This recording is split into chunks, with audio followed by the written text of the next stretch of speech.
Mesdames et messieurs, bonsoir. Vous suivez votre journal hebdomadaire sur Wedis Vision. Voici les titres. Un CDD s'est tenu pour mettre en place une stratégie de lutte contre le coronavirus. Les jeunes de Benno Bokk Yakaar s'invitent dans la lutte contre le Covid-19. Ils ont distribué des détergents tout en sensibilisant les populations.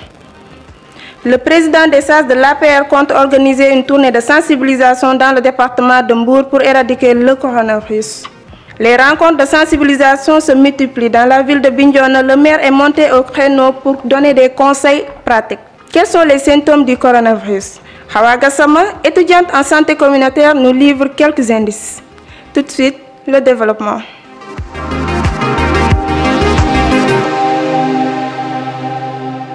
Un comité départemental de développement s'est tenu à Mbour. Il s'agissait de définir une stratégie de lutte contre le coronavirus. Les acteurs ont tous évoqué la question. Reportage Koumba Touré. Le préfet du département de Mbour a convoqué ce comité départemental de développement en vue d'élaborer une stratégie de lutte et de prévention contre le Covid-19. Ainsi, les acteurs ont longuement échangé sur ce fait. Docteur Fatma a expliqué le sens de cette riposte. D'après moi, ce que j'ai reçu comme comme résultat, on a 2 cas positifs au niveau du district sanitaire de Mbour, mais on attend des résultats. Il y a des résultats en attente. Et une fois qu'on aura les résultats, comme je vous l'ai dit, à chaque fois que j'ai les résultats, je vais communiquer avec vous. Mais on va changer de communication parce que il y a certaines communications qui créent des problèmes. Parce que il y a des stigmatisations. Quand on dit que dans tel quartier ou bien dans telle localité, il y a un cas qui a tel âge, qui a tel sexe, qui est de telle nationalité, toutes les personnes qui ont ces caractéristiques feront l'objet de stigmatisation, de même que leur famille. Et c'est ça qu'on veut éviter. C'est ça qui fait qu'on va donner le nombre de cas, mais on ne donnera pas les informations que je viens de citer. Lui emboîtant le pas, Mortaletine, préfet du département de Mbour, s'est réjoui de la nature sur cette rencontre.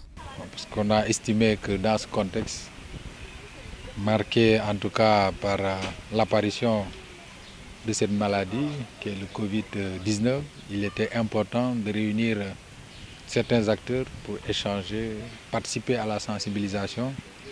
Ce qu'on a eu à faire pour la première étape de la réunion. Et à l'issue de cette première partie consacrée à un jeu de questions-réponses dont l'objectif était de donner le maximum d'informations liées au mode de transmission de la maladie, mais également aux précautions que nous tous nous devrions prendre. Nous avons en tout cas un comité restreint de sécurité évoqué les questions liées à l'application de l'arrêté du ministre de l'Intérieur qui en tout cas interdit les rassemblements dans les lieux ouverts ou fermés. La riposte contre le coronavirus a démarré au Sénégal. Dans toutes les régions du Sénégal, le corps médical et les autorités s'évertuent à éradiquer ce fléau. Les jeunes de Benno Bokk Yakaar ont décidé d'apporter leur pierre à l'édifice. Ils ont distribué une importante quantité de détergents aux populations. Abdou Gassama, président de cette structure, revient sur l'initiative. La jeunesse Benno Bokk Yakaar s'est réunie depuis qu'on n'a pas encore enregistré de cas au niveau du Sénégal pour voir comment barrer le virus, comment prendre les précautions, comment accompagner les populations. Vu que le président de la République a fait aussi son appel, on a jugé nécessaire de donner des produits pour permettre aux populations de se protéger. C'est cette motivation qui nous a soulevés pour qu'on puisse aider les populations et être à la bonne politique, comme l'a fait son Excellence le président Macky Sall. Parce que nous le faisons au nom des jeunes de la commune de Mbour, au nom des jeunes du département, au nom des jeunes du Sénégal même. Parce que le Covid-19, comme vous l'avez dit, dépasse même cet aspect de Mbour ou le département ou le Sénégal. C'est une pandémie qui gangrène le monde entier. Donc nous le faisons pour lutter contre cette pandémie et apporter notre touche par rapport à l'appel même du président Macky Sall. Mamadou Diankha, préfet en retraite et président des SAS de l'APR, n'a pas baissé les bras face au Covid-19. Il compte organiser une tournée de sensibilisation. Il est au micro de W10 Vision. Le coronavirus est un phénomène qui brusquement, n'est-ce pas, a surgi et qui risque d'avoir une ampleur que jamais pareil phénomène n'ait existé avant. Avec ce que j'ai comme expérience, en tout cas de l'administration, en tant qu'enseignant, inspecteur de l'enseignement, ensuite administrateur civil, disons que cette expérience-là, je suis à l'aise de pouvoir la mettre au service de mon pays.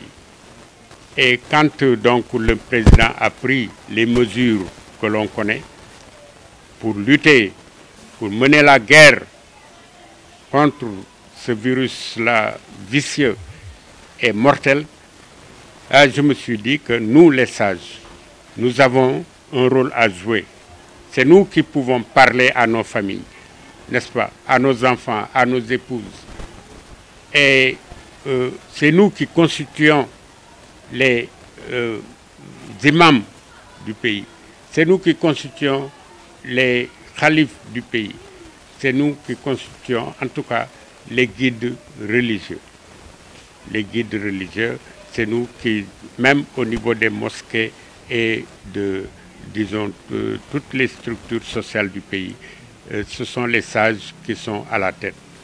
Donc, j'ai concocté un programme pour pouvoir parler à mes pairs, pour pouvoir intensifier l'information, aller vers eux, parce qu'un sage ne peut en tout cas écouter qu'un autre sage comme lui.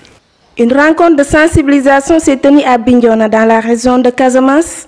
Pilotée par l'élite de la ville, tous les orateurs ont accentué leur intervention sur la prévention du coronavirus.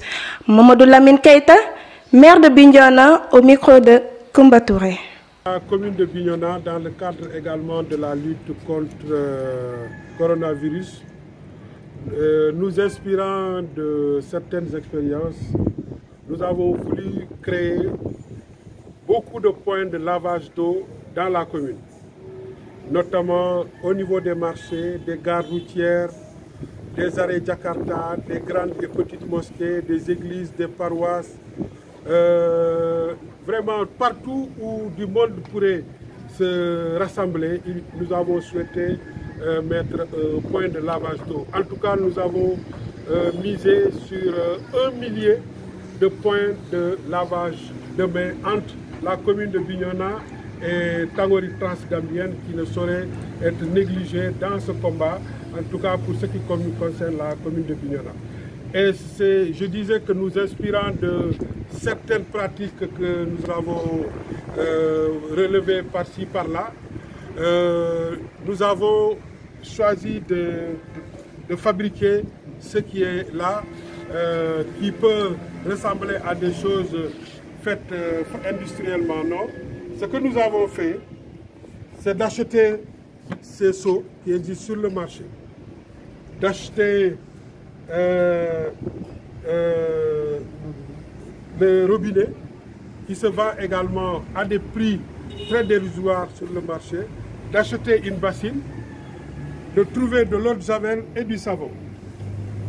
Et la formation que nous sommes en train de donner dans la salle à tous les responsables de points de lavage, c'est l'entretien de ce matériel. Quels sont les symptômes du coronavirus? Hawa Gassama, étudiante en santé communautaire, nous donne quelques indices. La maladie se transmet par transmission par gouttelette. Ça peut se transmettre directement comme indirectement. Directement, par exemple, quand on éternue ou on touche, par exemple, on est à côté qui a un virus qui va éternuer ou toucher, alors qu'on est à distance, par exemple, de 2 mètres ou 3 mètres. C'est ça ce qu'on appelle la distance sociale.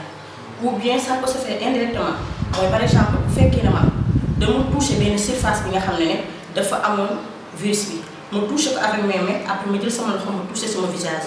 que mën naa toucher sama nez wala samay bët wala sama gémmiñ donc mën naa ko wàll sama bopp indirectement comme mën naa wàll keneen su fekkee ne dama ñëw biis nit ki wala ma lump ko sama loxo laal ko il faut que mu xam luy feebar bi parce que quand on est ignorant mënoo jël benn moyen pour nga lutter contre feebar bi boo xamul yan symptômes la mënoo ko conseil ba mu xam ne lii la parce que xamul bu xamul moyen de prévention yi mënut a jël benn acte pour sauver boppam donc li ñuy njëkk a def que mooy nga xamal nit ki ne feebar bi am na ba pare mu gëm ko deuxièmement nga wax ko symptôme nga ne ko booy sëkkat sa yaram suy tàng sooy am ay courbatures takkal sa masque bu solee masque tamit bu defee une journée da ko war a jeter parce que bu ko jeté wul kii bi masque bi mën na ay micro mën na dugg à l'intérieur te donc loolu mën na ko indi problème.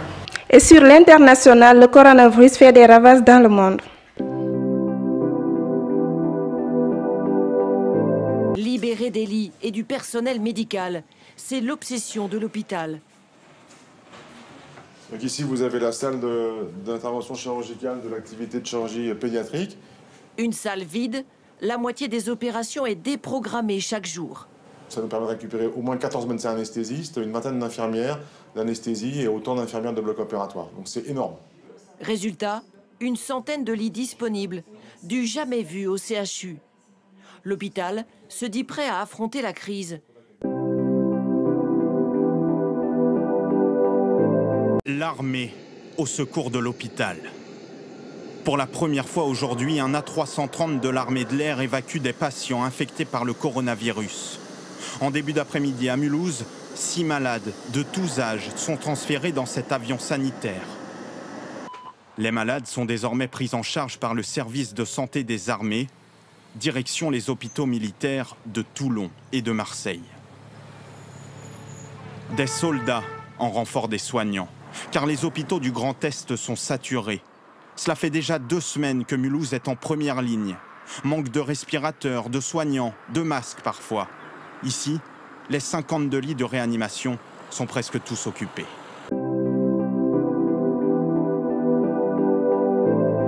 Désinfection méticuleuse des bus et des taxis et distribution de gel hydroalcoolique aux passagers. Ces nouvelles mesures sanitaires ont été mises en place mercredi dans toutes les grandes villes d'Afrique du Sud, alors que le pays fait face à une nouvelle flambée de cas de coronavirus.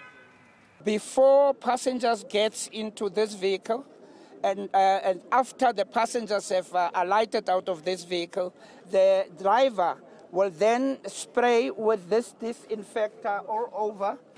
Dimanche, Cyril Ramaphosa avait déclaré le Covid-19 catastrophe nationale et annoncé des mesures drastiques pour lutter contre l'épidémie. En plus de la fermeture des écoles, des frontières et des lieux de culte, le président a également exhorté les Sud-Africains à rester chez eux. Nous sommes au passage l'une des artères principales du centre-ville de Tunis où se déverse normalement chaque jour un flot de travailleurs dans le métro que vous pouvez voir derrière moi. Mais aujourd'hui, ces métros sont pratiquement vides puisque c'est le premier jour du couvre-feu qui commence à 6 h du soir et qui se finit à 6 h du matin. Un couvre-feu auquel n'ont pas pu s'habituer tout de suite beaucoup de travailleurs que nous avons pu croiser dans le centre-ville qui cherchent des transports pour rentrer chez eux ou qui essayent encore de faire des dernières courses avant de rentrer. والله نخمم باش نروح فهمتي والدار فهمتي باش يقعدوا فهمتي هكاك على الشهر معناتها يا ويلي منا يا ويلي منا ما فهمتش معناتها الوضع لهنا صفر يخرج يقول لك 6 تاع العشيه كفر فاء ما فهمتش كيفاش القهوه تسكر الاربعه يحب العباد فهمتي زايد على قدام معاه مسكرت شنيا فهمتي جوست زاد الانونس اللي جات البارح ال10 غير 4 مخر ما فماش حتى تان باش لي سوسيتي كي تورغانيز كوتي ترونسبور وكل عطاونا هكا اوتوريزاسيون ا 17 ما فما عباد تسكن بعيد كيفاش باش تروح والعباد اللي خرجت العباد الكل تحب تخلط قبل الكوفر فو كيفاش باش تروح. Les rues de Tunis et du centre-ville sont désormais vides. Comme vous pouvez le voir derrière moi, seule la police est là pour mettre en vigueur ce couvre-feu qui durera jusqu'à 6 h du matin pendant 2 semaines. Alors si cette mesure a été prise en plus de d'autres mesures comme la fermeture des vols commerciaux, la fermeture des cafés après 16 h ou encore la mise en place de la séance unique, c'est parce que la Tunisie veut à tout prix contenir la propagation du coronavirus et aussi parce que son système de santé actuellement, bien que performant, ne lui permet pas de faire face à un pic de l'épidémie. À titre d'exemple, seulement 330 lits sont disponibles dans les hôpitaux publics en Tunisie sur tout le territoire. Merci d'avoir suivi le journal. Restez connectés sur Way10 Vision. Quant à moi, je vous donne rendez-vous la semaine prochaine.